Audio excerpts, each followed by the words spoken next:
owner of Hustle Man Podcast. We're out here doing great things in the community right now. And to my left, who do I have with me today? What's going on, Hustle Man? Yes, sir. MITCH, COLVIN. Yes, sir. It's an honor, sir, to have you on my platform because, I do a lot of things out of the community, as far as talking to people and stuff like that.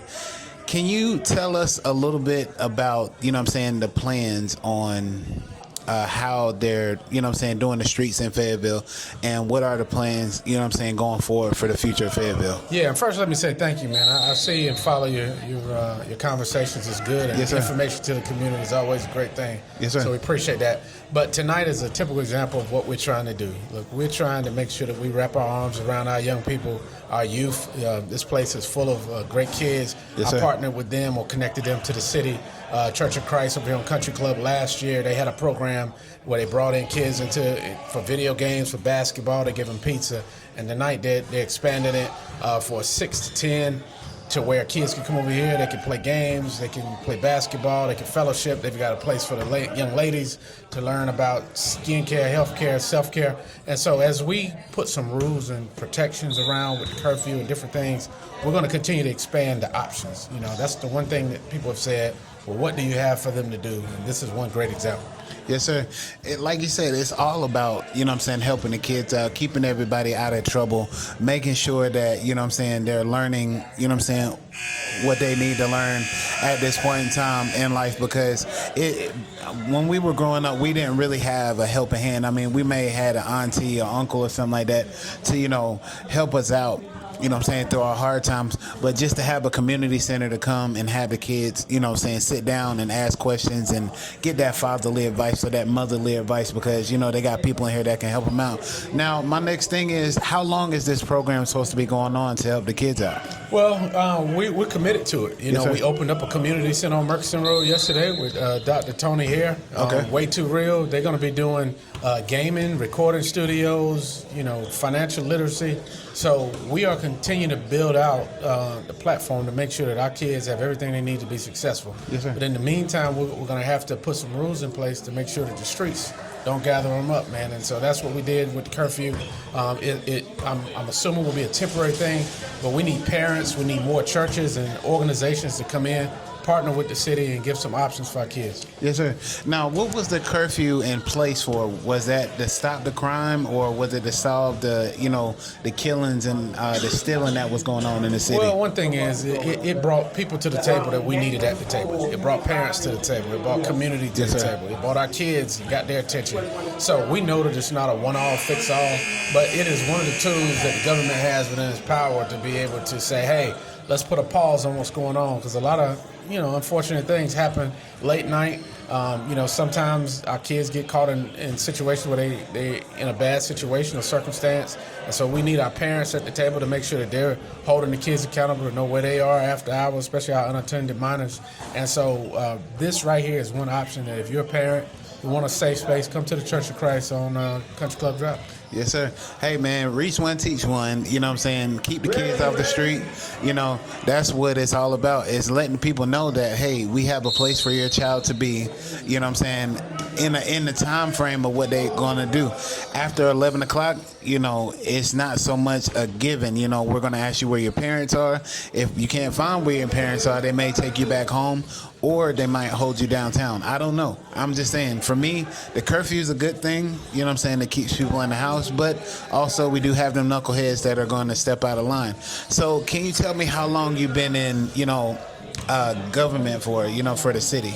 Yeah, so I've been doing this thing 12 years. I was elected as a city council. This was my district right here. I represented over here for 4 years, and then I've been the mayor for the last 8 years. So yes, sir. It's been a great run. I've watched the city grow and prosper over the last 12 years, and looking forward to great things coming up. Yes, sir. So we have the election coming up. How do you feel about the opponents that you are, have going against you for your spot? Well, this time, I recently announced that I wasn't running for re-election, and so at the end of this year, that'll conclude my service in my administration as the mayor. And so you have some interesting candidates, but they have until July 17th for people to fully declare, and then I'll give an opinion on who I think will be up to the job. Yes, sir. Hey, like he said, man, it's all about not stepping down, but just, moving over for fresh blood and, fresh ideas. He's gave it 12 years, on top of the patio and, letting everybody know that, this is my city. But I know that Mitch Colvin is not going to, step away. He's going to have a hand in it some kind of way with the youth, with the businesses and what he has going on in his personal life. So 12 years being, a mayor of a city, it's time to take a vacation somewhere. So, and I understand. So that's just the thing. But what prides you the most about Fayetteville? It's a lot, man. I grew up here, and I've watched the change. I've watched people that, yesterday with Dr. Tony Harry, he and I kind of grew up together. We ran the streets of Murchison Road area together. Now I'm looking at him have such an impact on the same community that we love and grew up in. I've watched the downtown come about. I've watched West Fayetteville, which seemed like a out-of-town trip when I was in high school when we used to go out there. Now it's a part of the city. And so I'm watching our city that was once a small town turn into a thriving, great, vibrant metropolitan area, and it makes me proud. Yes, sir.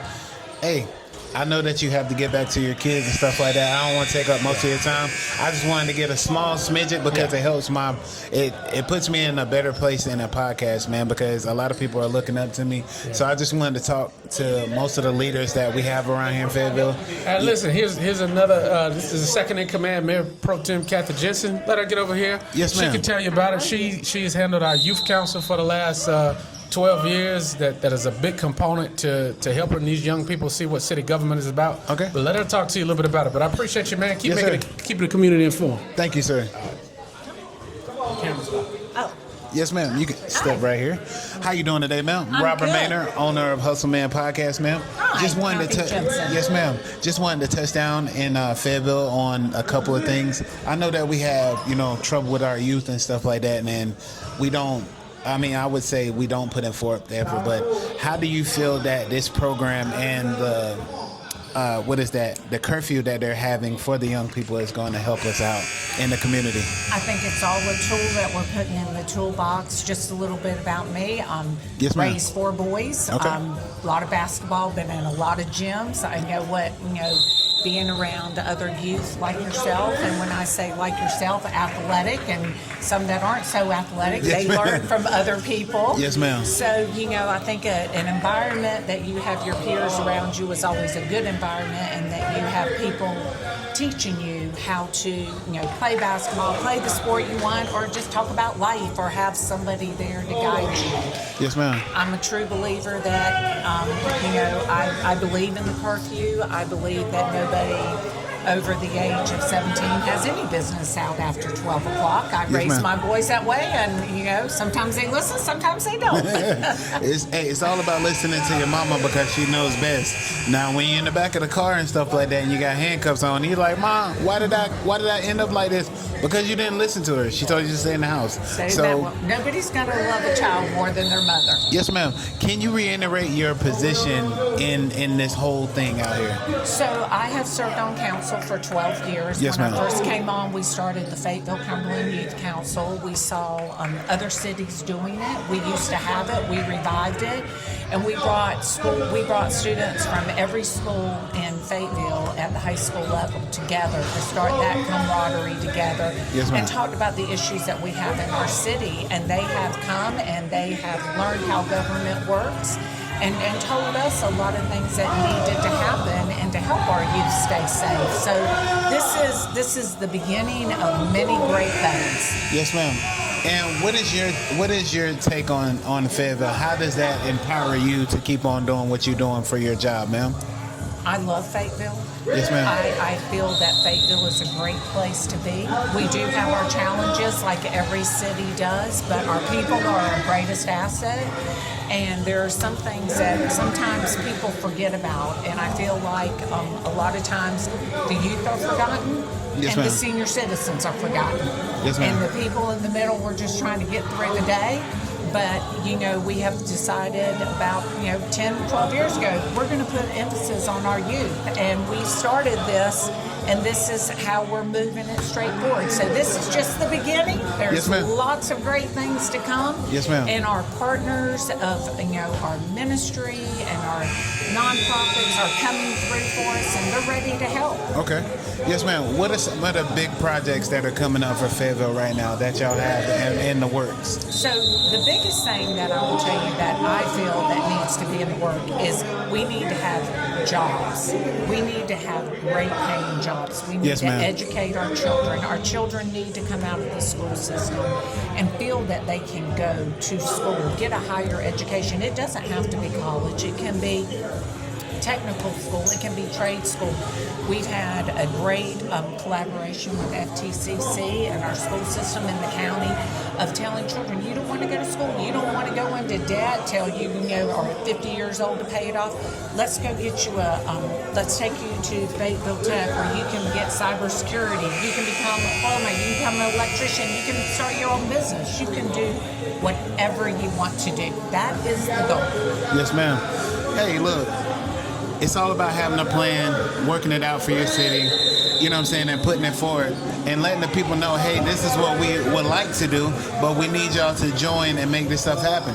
She's only asking for a small midget of your time to come out and check out some of these functions that they're having. Follow your Fayetteville City, you know what I'm saying, pages and look out for some of these programs because they need volunteers. They need people to come out and help them handle these kids, man. You know, just dropping them off is just a small token to get them to see what great things they have inside. But to be there to actually see what they're doing with your kids is what is needed. I thank you for your time, ma'am. Thank you. Thank yes, you ma'am. for having me. We want everybody to come out and be part of the solution. Yes, ma'am. All right. And like I said on my podcast, I wanted to say for Miss COLVIN and you, I want to say thank y'all for being people for the last 12 years and beyond of making everything, you know what I'm saying, possible, affordable for people to, you know what I'm saying, come out and do. If it's free or if they got to spend a little money, it's not that much. But knowing that they have a place to come is something great. We're just getting And I started. thank you, ma'am. Yes, ma'am. Hey, man, it's your boy Hustle. Another great interview and another great podcast from Hustle Man Podcast. Y'all have a great one.